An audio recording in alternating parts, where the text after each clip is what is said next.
Okay. So, tonight was your new EP release. Yeah. For Creature Canopy. So, are we rolling? Yes, we're rolling. Oh, sorry. That's why I'm talking. Sorry. Jeez. So this is actually my second interview I've ever done in my life. Oh, wow. So, yeah. So, just for the internet to know, name and what you do for the band. Well, my name's Joe Mondragon. I do vocals and guitar, and writes most of the music with this cat over here who is... Cody! I'm Cody Troyer. Cody Troyer, I sing and do the production and such. Songwriting too. Mm-hmm. Yeah, Nick Farnsbury, I play drums, and also deny Cody on breakaways in hockey. Oh, that's true. Your 5-hole is so loose though. Working on it. I'm working on it. It's been 2 Joe years, Triver's but I'm glove working hand on though, it. he's got the drum hand. Every time I try to shelf it on him, he's out there. Massive forearm. Like How long were you drumming. sitting on the breakaway line there? I just thought Oh, that of was all pretty of them. good. I just thought all of them. Yeah. It came together. Yeah. So, like, how did you guys all meet? Well, this is kind of an interesting story. I moved back to Colorado from, I was living in Seattle, and my friend was having her retirement party, and she said, I want to have a acoustic duo play. So my best friend Dan, who was living in Glenwood at the time, he was roommates with this cat, and he was like, oh yeah, Cody does music, and I'm like, hey man, you want to play this show with me? And we got together like 40 songs, we're talking like Stone Temple Pilots, Weezer, all that fun stuff. Yeah. Yeah, so we got together that, and we were just like, we have a lot of fun hanging out and writing music. Let's start a band. And so we did. And then Joe knew Nick from High a school. sweet ass metal band, Viking Strike. Viking High school. Strike, yeah. Yep. And yeah. Yeah, And we were, so I was like, hey Nick, can you please play drums for us? And he's like, "Saw, dude." yeah. Yeah, I could probably do that. Just a little. And then we told him he had to come practice at 11 a.m. and he's like, ah! That is accurate. I know the feeling waking up too Because early. all of us feel that way. Yeah. That's why I missed a lot of classes my first year of college. Exactly. Yeah, let's do that. Sleep is necessary. You're like 12:30, dude. No. Almost I don't need a 2 years degree. ago? What are you talking about? Exactly. 2 years ago, almost. From when? Yeah, about Started? almost 2 years ago since we started playing with you, Yeah. February of 2014, and it was 2.5 years ago that we started. Yeah. Around the summertime. So how did you guys kind of come up with the name Creature Canopy? Oh my god. That's also a bad story. That's a bad story. We couldn't think of a goddamn name, and Cody was like, I like the word thinking, canopy. yeah. And I was like, what about creature? And we were like, good enough. And yeah, Good enough. Because we were going into this studio in a week, and I was like, Canopy's cool. Joe's like, what about Creature Canopy? And yeah. Yeah, I just checked the that was URL. it. I was like, it's available. Let's do it. It's available. Yeah. As long as the URL is And- available. And now you we've got it. gone we kinda too far. There's no I turn know. back. Yeah, if you turn back now, you're screwed. Lose your fan base. So many Yeah. good band names that we come up with. They're Oh not that yeah, good, Cody. there's too many. They're good vocal for grind bands. Sure. They're He good for wants to be in a bands. grind band, so he just comes up with like shitty like ketchup spill or something. Ketchup spill. Oh, Dip Spit. That's a good grind band name. I think that was a good name. I don't even know. There's so many. So It's a little similar to just some of gross, the shit. gross, weird stuff is what grind bands call Nice. themselves. Yeah. So is the story of how you guys met kind of the story of how you guys found your sound, or is there something more to that? I had just started messing around with electronic music, and so we got together and we played a bunch of our old stuff for each other.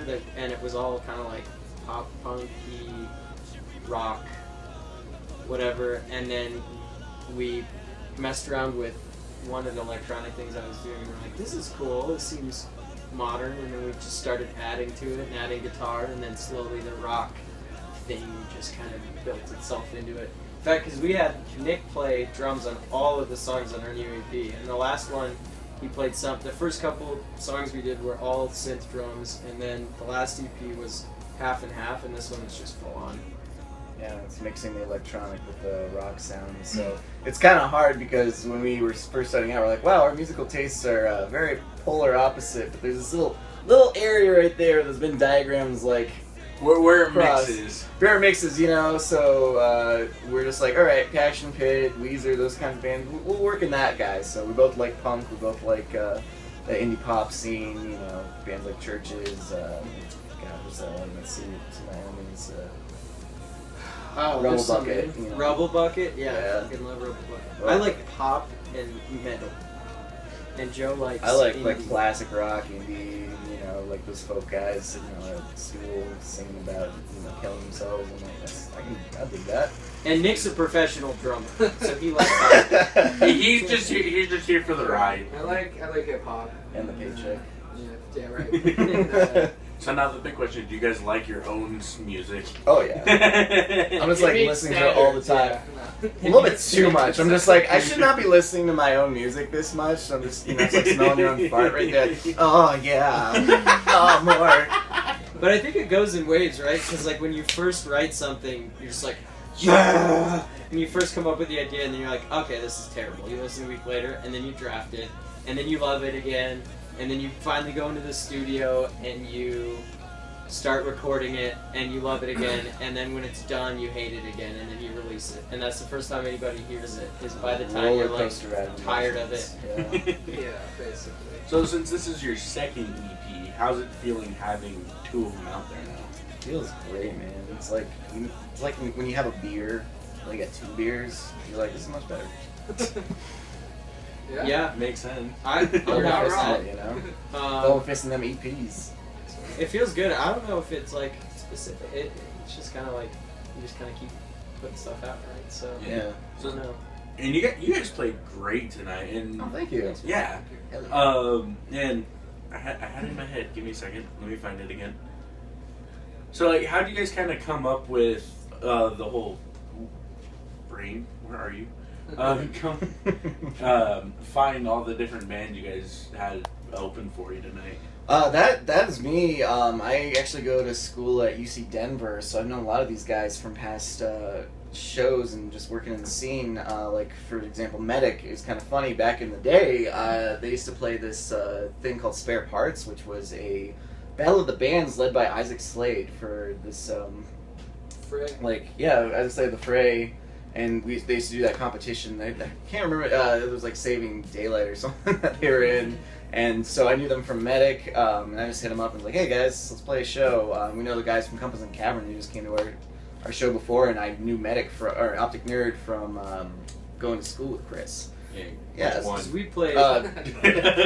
Kimmel. Yeah. So the little singer. So I knew him back when he was in Ghost Town Bandaloo. He was like a ska punk rock reggae band, which was Now he's rap. yeah, it's quite the departure, and it's fucking awesome. Because And we played with We played with Optic Nerd before. Optic Nerd at the Marquee last year, and Will from Compass and Cavern came to the show, and he was like, "You guys are cool. We should play a show together." Blah blah. And we made friends, and we started playing with them, and now they're like Now our, they our are good bestie buddies. bands, Yeah, So. And they're like our couples friends. We're like, do you think they think we're weird? And Just we like, have to. We have you to- eat too many yeah. breadsticks. Yeah, they're our first couples friends. Yeah. And it's really entertaining too, because like each band that performed before you felt like it had a little piece of you, like as they were playing. Like, I don't know if I I'm. see that. Yeah. Yeah, because That's cool. they all like especially like Compass and Cavern and Octon here can have a more electronic feel, but but everyone still has a little bit of rock to them, and you guys kind of feel like the conglomerate of it. Nice. I Yeah. thought about that right as you guys finished. I mean, that's what we go for. Yeah, that's the idea. You're the when you cluster make a fucking bill, yeah. music. Hell yeah! I'm putting that on there. I'm just like quoting you right there. Cluster Canopy, fuck. the cluster fuck of the music industry. It's fun. It's fun to play good bills. Yeah, You know, it 'cause really you is. don't always get. It was a great You don't night. always get to like play with a bunch of bands. You Yeah, know, when we were starting out, we were just like, oh man, we just need to find people that will like play with us because we were, bad, and so. and that was in the '90s. Not that old. I'm 55, Yeah, he's and really in good shape. Yeah. I'm 55 years old, and we Just like opened he's for 12. Hootie and the Blowfish at Orange Julius. In Smash Mall Mouth of was on that America. bill. Smash Mouth was Smash on Mouth that was there, yeah. Yeah. That was Yellow back when they were card. up and coming still. That was sick. That guy was so Yellow skinny card. at the time. Definitely Yellow card. Oh yeah. I actually really like Yeah, yellow. Yeah, you do. it. I do. There's a place off Ocean Avenue. So then, do you think Warp Tour is somewhere down the road for you guys? And I don't know if Warp That'd be Tour. awesome. It would be awesome. I don't know how long Warp Tour is going. They kind of keep Yeah, they keep it. hemorrhaging like attendees every year. So I I would mean, I would love to be on Warp Tour It if was- if it's still around and it's doing and popping. Hell yeah! It was a blast this year. Was it cool? I didn't go this Yeah, I year. didn't- I grew up on Warp Tour. That was like all I listened to was like Warp Tour stuff. So I'd love to be Right. on it. Oh yeah, For sure. totally. And, Warp Tour. Anyone that'll have us would love to be there. all right, I can't really think of anything else off the top of my head, except for, do you think you guys can sign your CD I bought tonight? Yeah. Oh, hell yeah, You Yes. definitely Just can. I'm gonna sign it right- don't sign the ass. I need that. To Ah, be damn it! I was Okay. gonna sign the ass. It's a little. Do you want us to little sign the juicy cling or tattoo. the actual? Do you want us to take the wrap off? Yes. Take the wrap off. Okay. It's actually Sign a the sign only. Because if you sign the thing, that doesn't really make sense. What's up, Chris. dude? Damn. Perfect You're timing. interrupting. You got some juice, son. Got some juice, son. You guys want to be after this, I guess, since you're here? This is just crazy. Yeah, You're just sorry, gonna keep I'm just rolling grabbing my like that, man. coat. Where's Hootie and the Blowfish now?